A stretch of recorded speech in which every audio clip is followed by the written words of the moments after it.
શિયાળાની મોસમ આવી ગઈ છે અને સાથે મમ્મીની ખાસ રેસીપીની યાદ આવી ગઈ છે. તો આજે હું બનાવી રહ્યો છું મેથીની ભાજી. તો જોયા અને હું અમારા નાના બગીચામાં થોડી ઘણી મેથી કરી હતી,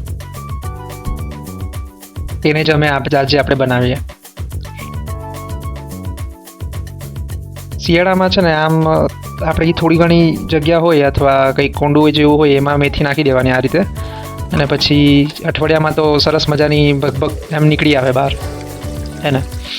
તો આ બધી મેથીઓ મસ્ત તોડી લેવાનું ને જોવાનું, મંટોળું ખંખેડી નાખવાનું થોડી વાર, પછી એ મેથીને ઠંડા પાણીમાં સારી રીતે ધોઈ કાઢવાની, જેથી એ તાજી ને સ્વચ્છ થઈ જાય, હે ને. હવે આ નાની નાની મેથીઓને સરસ મજાની સૂકી કરીને થોડી સમારી લઈશું.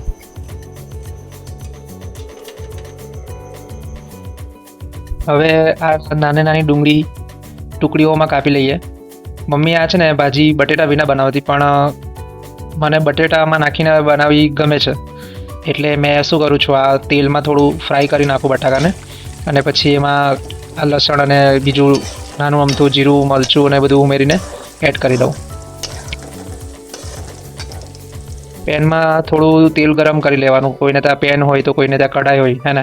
અમે તો બહુ ગરીબ છીએ એટલે અમે કઢાઈમાં જ રાંધીએ છીએ, હે ને. તેલ ગરમ થાય એટલે એમાં જીરું ઉમેરવાનું, અને જીરાની સુગંધ મસ્ત આવ્યા કરે ને આખું ઘરમાં એમ જાણે મગમગ થયા કરે. હવે તેલ અને જીરામાં બટેટાના ટુકડાઓ ઉમેરવાના, બટાકાને હળવેથી પછી તળવાના, અને જરાક નરમ થાય એટલે એને થોડા બહાર આમ કાઢી લેવાના.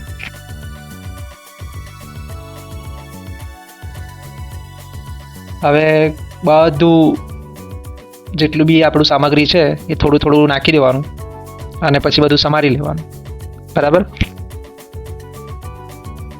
ભાજી પણ ઉપરથી નાખી દેવાની થોડી થોડી હલાવીને. અને જેટલો બી મસાલો છે, મસાલામાં આપણે શું લીધું કે મરચું પાવડર છે, હળદર છે, ધાણા પાવડર વગેરે વગેરે. ઉપરથી મીઠું જેટલું સ્વાદ મુજબ આપણને જોઈએ એટલું આપણે ઉમેરવાનું, ને પછી થોડી વાર માટે હલાવીને પકવી દેવાનું.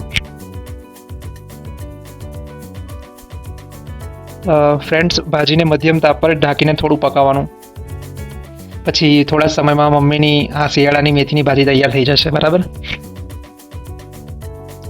હવે આ ગરમા ગરમ મેથીની ભાજીને રોટલી સાથે કે પછી રોટલા સાથે પીરસવાનું.